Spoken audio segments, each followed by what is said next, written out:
अयाज सादिक क़ौमी assembly speaker तौर उहिदे जो कसम खणी वरितो आहे। अयाज सादिक 199 वोट खणी नओं स्पीकर चूंडिजी वियो आहे। सुन्नी इत्तेहाद काउंसिल जे उम्मीदवार आमिर डोगर खे 91 वोट मिलिया आहिनि।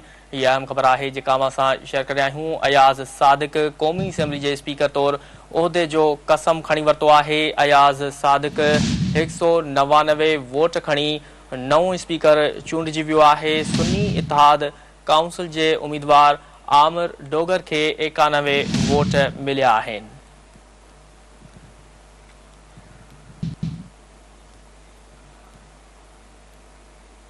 अयाज सादिक क़ौमी असम्बली जे स्पीकर तौर उहिदे जो कसम खणी वरितो आहे। अयाज सादिक 199 वोट खणी नओं स्पीकर चूंडिजी वियो आहे। सुन्नी इत्तेहाद काउंसिल जे उम्मीदवार आमिर डोगर खे 91 वोट मिलिया आहिनि।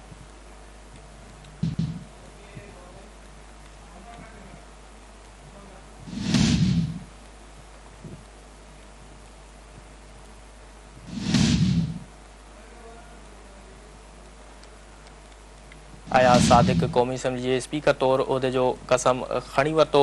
अयाज सादिक 199 वोट खणी नओं स्पीकर चूंडिजी वियो आहे। सुन्नी इत्तेहाद काउंसिल जे उम्मीदवार आमिर डोगर खे 91 वोट मिलिया आहिनि।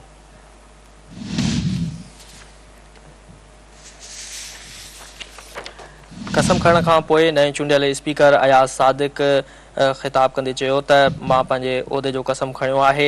हुन सां गॾोगॾु हुन चयो त इत्तेहादी जमायतुनि में शामिल अॻुवाणनि जा मां थोरा मञा थो। हुन चयो त मां पंहिंजी ज़िम्मेवारी बहितर नमूने संभालींदुमि। मां उमेद करियां थो त सभई मेंबर असम्बली जे डिसिप्लिन खे फॉलो कंदा। मां सभिनी सां ताउन कंदुसि। अपोज़िशन ऐं हुकूमती मेंबरनि खे गॾु खणी हलंदुसि। अपोज़िशन ऐं हुकूमती मेंबरनि जे लाइ मुंहिंजे जा दरवाज़ा हमेशह खुलियल आहिनि। मां टियों दफ़ो स्पीकर चूंडिजी आयो आहियां। इहा मुंहिंजे लाइ फ़ख्र जी ॻाल्हि आहे।